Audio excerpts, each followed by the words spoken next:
अभिषेक झा जी, क्या तय हो गया है कि अलायंस का क्या क्या मोटा मोटा प्रारूप होगा? क्या ये तय हो गया है कि राहुल गांधी तो अमेठी से हैं और प्रियंका गांधी सामने पैरेलल खड़ी हो सकती हैं प्रधानमंत्री नरेंद्र मोदी के? क्या जेडीयू सहमत है?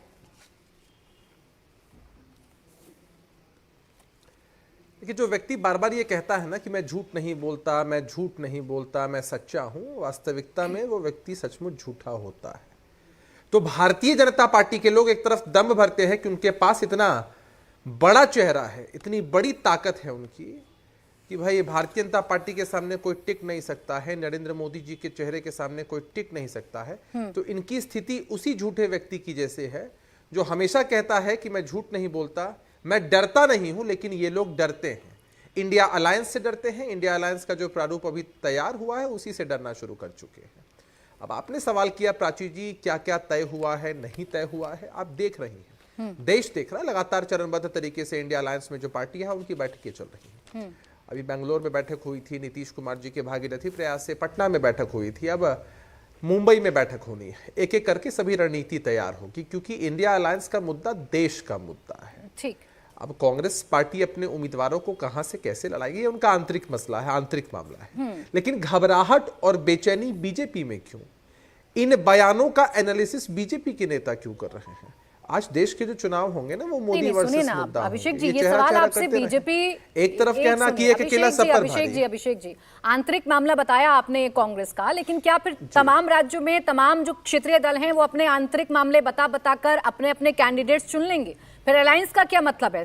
सबकी सहमति से होगा ना जो भी होगा अलायंस का मतलब। आप ही तो बताते हैं कितना मजबूत है इंडिया अलायंस। अलायंस में मैं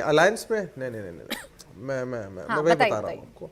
अलायंस में बड़ी प्राथमिकता होती है सीटों का बंटवारा, कौन कहां लड़ेंगे। कई पार्टियां अपने हिसाब से उम्मीदवार तय करती हैं।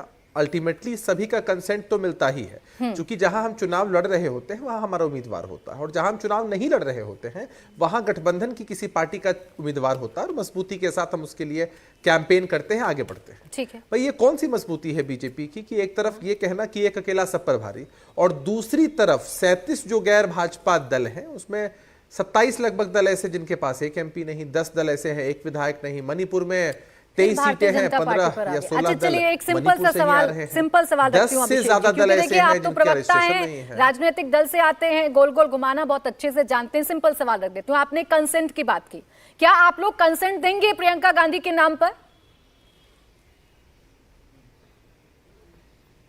अगर और मगर पर कोई सवाल होता है क्या प्राची जी? कांग्रेस पार्टी के लोग तय करेंगे अपने आप लोगों से ही सीखा है अगर और मगर लगाना। कोई मीडिया के माध्यम से तो होगी नहीं है। नहीं अगर और मगर पर सवाल नहीं होता। अगर ऐसा होगा तब ऐसा होगा, या कांग्रेस पार्टी के लोग किन किन सीटों पर चुनाव उत्तर प्रदेश में लड़ रहे होंगे, अगर मगर लगाकर मैं सवाल कर रही। संजय राउत जी ने सबसे पहले हवा दी इस बात को, और फिर आज अजय राय जी भी कह रहे थे। अब आप जानते हैं सियासत में नैरेटिव का कितना मतलब होता है। एक बयान यूं ही नहीं दिया जाता है, मुझे बताने की जरूरत नहीं है आपको। नैरेटिव हमारे पक्ष में। अब नैरेटिव सेट करने के लिए प्राची जी हर कोई फ्री होता है। एक ही घटनाक्रम का कोई पॉजिटिव नैरेटिव लेता है, कोई नेगेटिव नैरेटिव लेता है, और हम लोगों का विश्वास हमेशा पॉजिटिव नैरेटिव में होता है। हम तो ये सोचकर अभी थोड़ा आश्चर्यचकित है कि भारतीय जनता पार्टी के लोगों ने सिर्फ उम्मीदवार का नाम सुना है तो इतनी घबराहट है।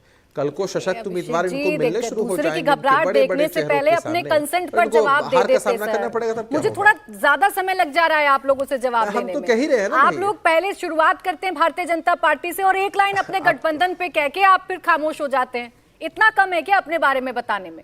इतना मुश्किल सवाल पूछा क्या मैंने अपने गठबंधन से? मैंने इतना मुश्किल पूछा क्या? नहीं सर, आपने शुरुआत भारतीय जनता पार्टी और उनके झूठ से की थी। नहीं, आपने सवाल एंटिसिपेशन के हिसाब से चुना है, एंटीसिपेशन के हिसाब से नहीं चुना। आपके नेता बयान दे रहे हैं, उन बयानों के हिसाब से मैंने सवाल चुना। एंटीसिपेशन के हिसाब से सवाल पूछ रहे हैं। अपने नेताओं को बोलिए ऐसे बयान ना दें। देखिए, अब मैं नहीं पूछूंगी आपसे ऐसे सवाल। थोड़ा प्रैक्टिकल होकर समझते प्राची जी, थोड़ा प्रैक्टिकल होकर समझते हैं, थोड़ा प्रैक्टिकल होकर समझते हैं। प्रैक्टिकलिटी यह है कि हर पार्टी के नेता कार्यकर्ताओं की इच्छा होती है कि उनके शीर्ष में जो नेता है वो मजबूती के साथ इंपॉर्टेंट सीटों पर चुनाव लड़े। तो कांग्रेस पार्टी का यह मसला हो। ठीक है। अभी कुछ समय पहले आप लोगों ने सुना था कि हमारी पार्टी में कुछ लोगों ने कहा, या लोगों की मांग हुई कि नीतीश कुमार जी को कौन पार्टी क्या कहती है इस पर चर्चा करूंगी तो चर्चा बहुत लंबी हो जाएगी। इंडिया टीवी हर वक्त हर जगह डाउनलोड करने के लिए सर्च करें India TV news Google play store या ऐप स्टोर पर।